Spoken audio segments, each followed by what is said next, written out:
Pleurez au besoin et relevez-vous. Shalom bien-aimés dans le Seigneur. Notre méditation du jour s'intitule Pleurez au besoin et relevez-vous. Durant notre texte en 1 Samuel 1:10 qui nous dit ceci. Et l'amertume dans l'âme, elle pria l'Éternel et versa des pleurs. Alléluia. Si vous voulez devenir un intime de Dieu, vous devez être capable de bâtir une relation sincère avec lui, où vous pouvez même pleurer. Il ne faut pas tout spiritualiser jusqu'à faire croire que pleurer dans la présence de Dieu est charnel. Dieu nous veut, mais souvent nous lui montrons quelqu'un d'autre. Faire le dur ou le mature ne font pas de vous un intime. Soyez vous-même avec lui. Dans notre passage, Anne a pleuré et fit une alliance avec Dieu plus tard. Le sacrificateur Élie ne l'avait pas compris, mais elle s'était abandonnée à Dieu avec sa douleur. Pleurer est émotionnel et soigne les blessures de l'âme. Même Jésus a pleuré avant de ressusciter Lazare.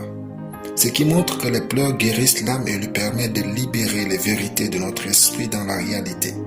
Parfois, une seule goutte de larmes peut valoir 1000 mots devant Dieu. Mon père spirituel, Pasteur Naguéral, disait « Les pleurs arrosent notre jardin spirituel ». Ne pas pleurer au temps opportun ne fait pas de vous quelqu'un de fort, mais une proie à l'avenir. Car la douleur que vous ne laissez pas Dieu guérir est ce que l'ennemi utilisera pour manipuler votre vie. Le diable est un guetteur d'opportunités et de tourments. Il sait qu'il n'y a rien contre vous, car Jésus a tout déchiré ce qui vous condamnait. C'est alors que le manque de pardon, la haine, l'amertume et bien d'autres que vous gardez en vous, que le diable va utiliser pour vous ralentir et saboter votre destinée. Quand dans votre relation avec Dieu, les circonstances paraîtront plus fortes que vous avez envie de pleurer, faites-le et relevez-vous. Dieu a aimé David, car il ne lui cachait pas son ressenti.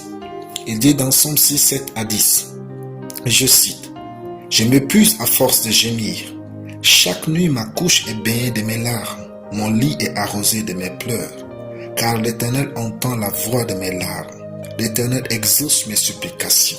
L'Éternel accueille ma prière. Tous mes ennemis sont confondus, saisis d'épouvante et reculent soudain couverts de honte.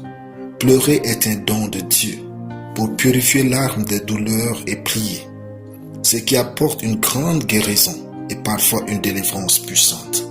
Alléluia. Prions.